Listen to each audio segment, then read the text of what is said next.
Afternoon, good people. Happy Wednesday, happy Wednesday, happy Wednesday. It's been a little while since I've gone live on YouTube, so I hope this live stream is meeting everybody in the best of health. And let's just get right into it, man.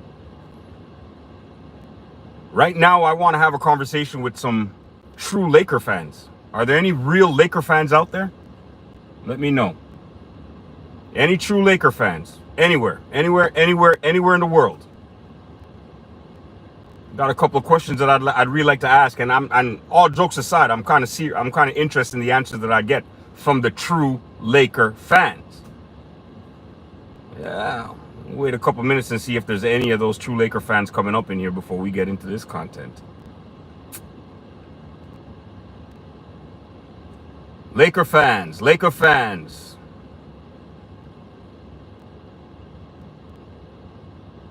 Those are the individuals I kind of want to speak to today. I want to speak to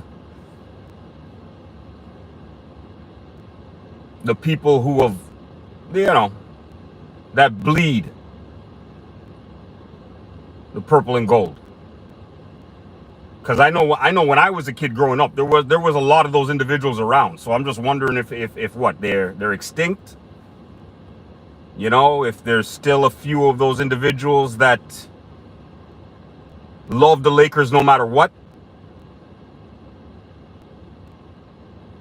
Right now in my life, I could name maybe two that I know personally, which is a little bit ridiculous, but hey, it is what it is. I want to do a little bit of a survey or a poll to really find out if there are any true Laker fans out there in society. Are there any individuals out there that bleed purple and gold? And no disrespect or nothing like that. I'm not talking to the people that worship LeBron James or nothing like that. Those are not the individuals that I would really like to have a conversation with today. The conversation I want to have is with the real Laker fans. Because type of stuff that I see happening right now is it's a little bit unbearable. It's a little bit ridiculous. So if there's any true Laker fans out there, those are the ones that I want to pose a couple questions to. Like, how in the world are you guys, how are you dealing with all the nonsense that's going out there in Laker Nation? How are you dealing with the fact of the matter that such a historic organization is basically being dismantled right before our very eyes? How does that make you guys really feel about your organization? I know, myself personally speaking, I would be totally ticked. I mean, I love the Los Angeles Lakers. They're just not my favorite team. But back in the day when they had the Showtime Lakers and stuff like that, I was all about them. The Magic Johnsons of the world, the Byron Scotts, the Michael Coopers. I was about the Lakers. I was about Showtime. They were exciting to watch. They were beautiful to watch. You see, my major issue right now is you have the proclaimed king of the NBA. That however he did it, he carved out a spot for his offspring. Okay? The only problem I have with this whole ordeal is that his offspring, because of the fact of the matter that he had his father carve out this path for him, ever since Summer League, you could tell in his offspring's game, there's no urgency, there's no hunger, there's no dog in that fight. If you understand what I'm saying. I mean, how many games have we watched him basically just trot up and down the court? To me, he just looks like an individual going through the motions. And it wouldn't be such a bad thing if he had some motions to actually go through. But his game is not all of that where he could afford to be taking that type of that time off of his game. Since Summer League, he should have been working on everything. He should have been one of those kind of individuals that's going in there like back in the day when we had the junkyard dog on the Toronto Raptors, going in there and trying to scrap for everything. He should have a little bit of the Dennis Rodman in him where he's diving on the floor for everything, in my humble opinion. The main reason why I think he should have all that urgency is because of the mere fact of the matter that you have 95% of society saying that he does not deserve to be in the league. Wild Outdoors 3229, how you doing? How you doing? How you doing? Welcome, welcome, welcome. I see you in the house. He's an individual that every single game I've been watching him play since the Summer League. Yeah, we're talking about LeBron James Jr. here, Bronny. Every single game I've seen him play since the Summer League, he's an individual just going through the motions. Messi all day, baby. Messi. Yeah, Messi all day. I don't know that much about soccer, but I know for a fact out of those two individuals you put on that screen, I'm all about the Messi.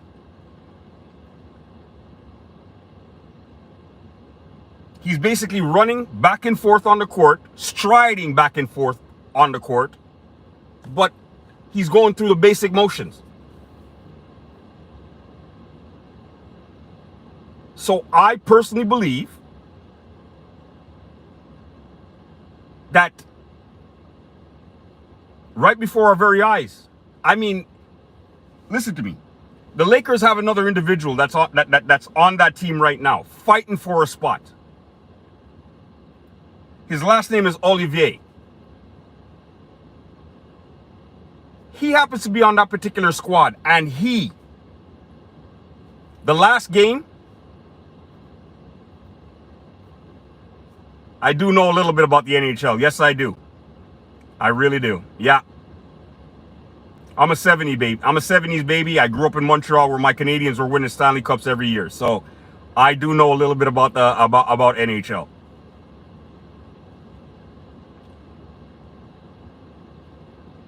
Shady Lee. I'm not going to say your last name. I don't want to butcher it up, but I am going to say hi. How you doing? Wild Outdoors. Let's talk, buddy. Let's talk. Let's talk. You're an NHL individual. You like the NHL, do you? And if you do, who's your favorite team? I'm a Habs fan all day long, baby. They may never win another Stanley Cup in my lifetime. It doesn't matter. They've won enough in my lifetime. That's my team.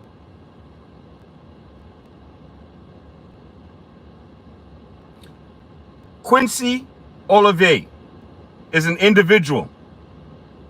Oh, you're a Leafs fan for life. There ain't nothing wrong with that, though. I mean, I'm not one of the Montreal Canadian fans that hates the Toronto Maple Leafs, unfortunately, because they were my second favorite team as a kid growing up. Darryl Sittler, you know, I came up along those eras kind of thing. Then I went through the Wendell Clarks of the world and all that type of stuff. I like the Toronto Raptors, so it's okay. It's all right. I just like the Montreal Canadiens just a little bit better. And we got a little bit more history out here. Indeed. All that to say, for your Leafs, I'm letting you know right now, if they can't turn the corner this season, I don't think they'll ever be able to do it. Because the main reason why I'm saying that is because they've always had a good team. It was always about the leadership.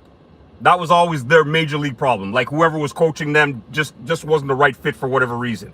I think this season they got it right. Because that dude, Craig Berube, is a solid individual. So if he cannot turn these Toronto Maple Leafs around, that means it's just not in your makings. The Stanley Cup is just not part of you guys' future, honestly speaking. Because I think this is your best opportunity to win the Stanley Cup out there in Toronto.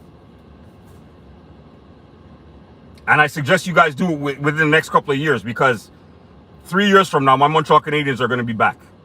Indeed. Oh, yeah. You saw the rebuild. You see exactly what we have going on. We finally changed leadership.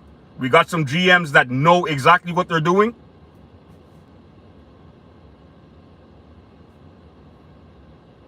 Yeah, I don't know much about your goaltender. Unfortunately, I don't know much about him, but the days of excellent goaltenders to me are gone right now. You understand? And left with Carey Price. So right now, you just got to get quality goaltenders and surround them with a beautiful defense. Yeah. Because, I mean, I believe my Montreal Canadiens right now, they have a subpar goaltender. I mean, he's pretty good. He's getting better as time goes on. But they've invested in trying to build up their defense in front of him. I think that's the most important thing right there. Like the days of the superstar goaltenders like Carey Price and stuff like that, or any of those cats. I personally think those days are gone. But all that to say, I'm expecting some decent things out of your Toronto Maple Leafs this season. And if they don't do it this season, hey.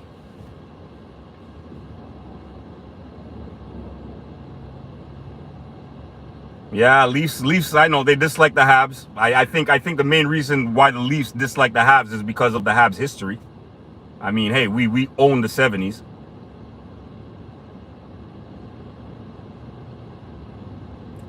I've heard some good things about this dude, though, Wall. Apparently, I've heard he's pretty decent. So, not to mention, you guys have our ex-captain Pacioretty. Keep him. Keep him. We don't want him back. Ever. It's all good.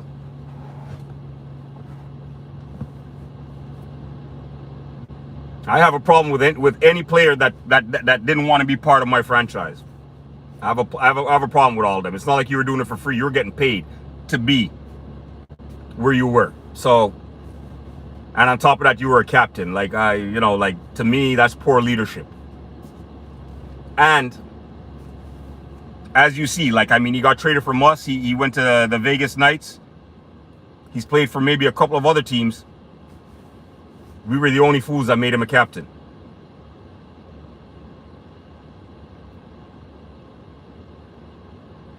So yeah, I know a little bit about hockey. I like my hockey.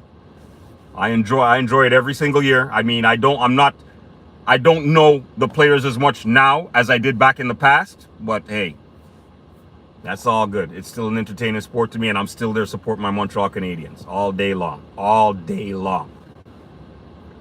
So Wild Outdoors 3229, when your Toronto Maple Leafs are playing my Montreal Canadiens, you and I are going to have a little discussion. Respectfully, of course, but it'll be a discussion all the same.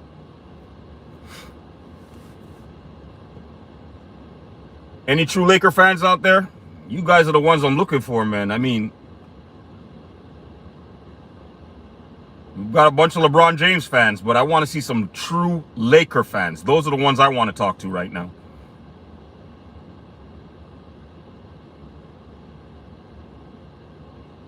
Because unfortunately, the individual that's playing for your team is not only ruining your organization, but to me, he's single-handedly ruining the league with his shenanigans. That's my personal opinion. And due to that simple fact of the matter, I think, realistically speaking, I think Laker fans have to start speaking up a little bit more.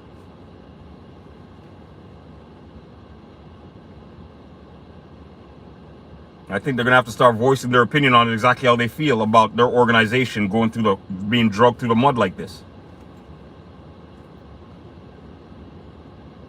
You name it. The Lakers have done it. The Lakers have tried to erase a superstar's legacy. The Lakers have turned a franchise organization like the Los Angeles Lakers into a comic strip where anybody who knows anything at all about the game is looking at all of this nonsense saying, hey, not in the NBA. As a kid, growing up in North America, especially back in my days,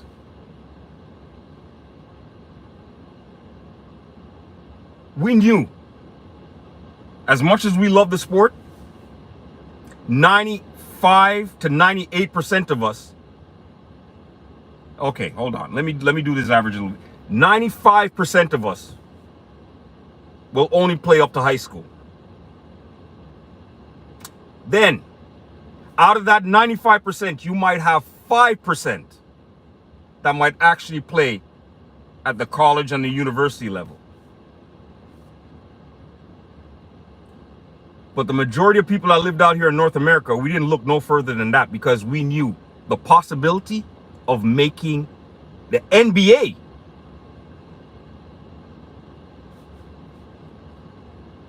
was very, very, very slim. So a lot of people, they just played their career right up until as far as they could push it. And if you could have played till university, you did that. And then you went on and found some kind of job and settled down with your family. The majority.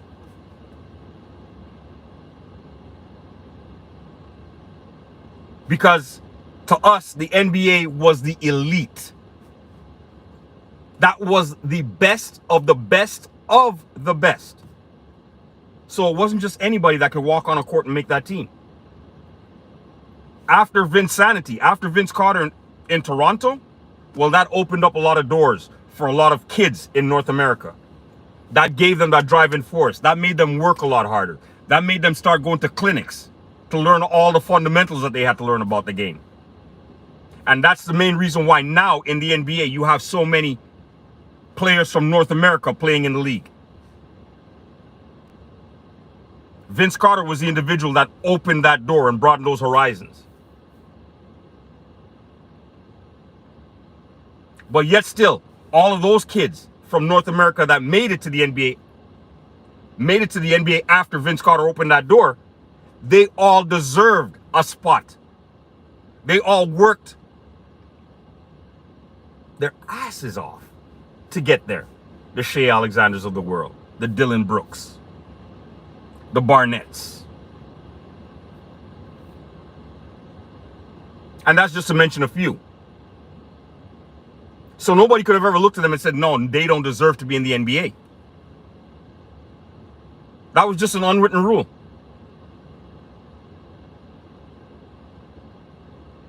The chances of any individual actually making an NBA roster was very minute. So to move forward and see a position be basically gift wrapped and handed to an individual, it disrespects everything, the fabric that this game was built upon, in my humble opinion.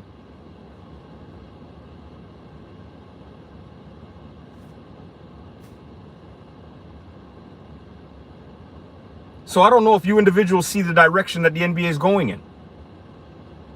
The NBA is going in a direction where between now and maybe, I don't know, maybe another 5-6 years, it won't have any history. They've already started going after the legends that played before, trying to erase their legacy. The Michael Jordans of the world, the Kobe Bryants of the world. Let's not talk about the Wilt, the Stilts. Let's not talk about those individuals.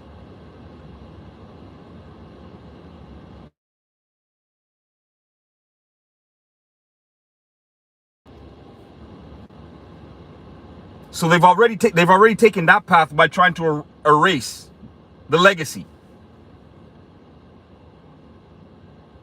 And now they're starting to ruin the path that it takes to get to the NBA. What's next?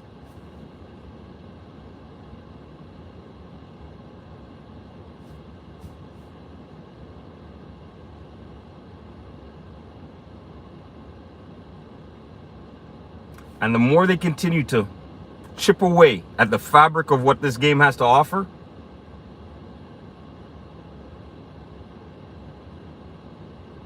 is the less value this game is going to have, in my humble opinion. Individuals are single-handedly ruining this sport. Individuals are single-handedly ruining basketball the way we knew it. Regardless of My era, it didn't matter what superstar came into the league. As a superstar, that superstar always showed respect and homage to the players that played before them. Always. The greatest player that I ever saw play with my two eyes, Michael Jordan, always respected the players that played before him, that came before him.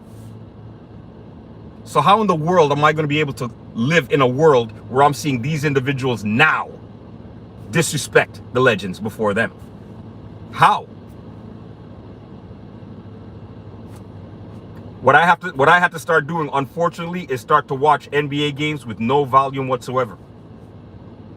Just so I could tune out the nonsense that announcers are spewing. Because to me, that it's right there. That's where the brainwashing and the training starts, right there. Because you could look at somebody and watch their game, and your eyes are telling you that individual is nothing but garbage. Watch that person play 100 times with a voice telling you how great that person is. And I guarantee about this, after you've heard it about 70 times, even you will start finding greatness in that garbage. That's where the brainwashing starts.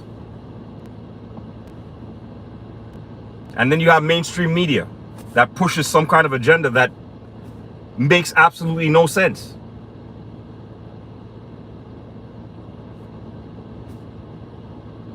Thank goodness for content creators.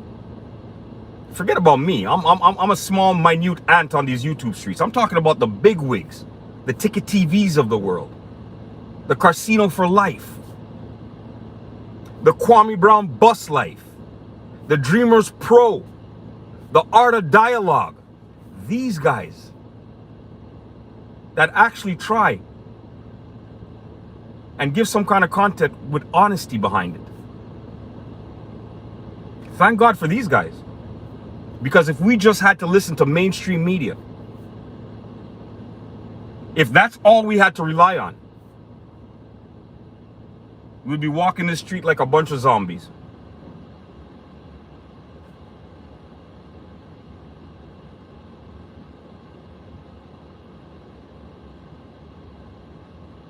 And it's okay. It's okay to have a difference of opinions. It's okay if you think a player is great and I don't think that player is that great. It's okay for discussion. What's not okay is for individuals to try and force their own personal agendas down other people's throats. What's not okay is for society to stand back and watch other individuals try to erase legacies that were there way before. If you go back, you could find footage of your own so-called king, LeBron James, saying that he thought Kobe Bryant was the best player. Go back and do your own personal research. He said it out of his own mouth. While he was still playing. Kobe was still in the league and he was in the league. And it came out of his mouth. Now, I could honestly tell you, even though Michael Jordan never disrespected anybody, I never once heard Michael Jordan refer to anybody else as the greatest player while he was playing during his era.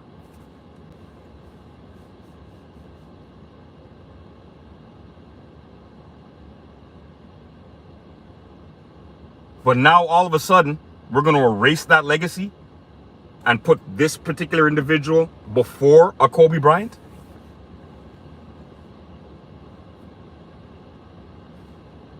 Somebody's got to help me make that make sense.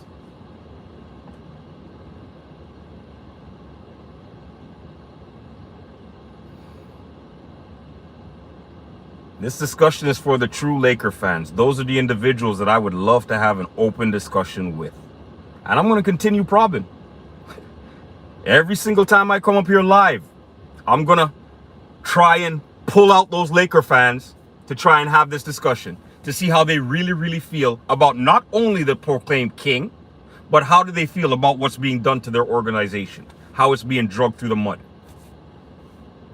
Share, like, subscribe. Help this channel grow, people. Double the Innocence with your boy E-Dub is out. Happy hump day.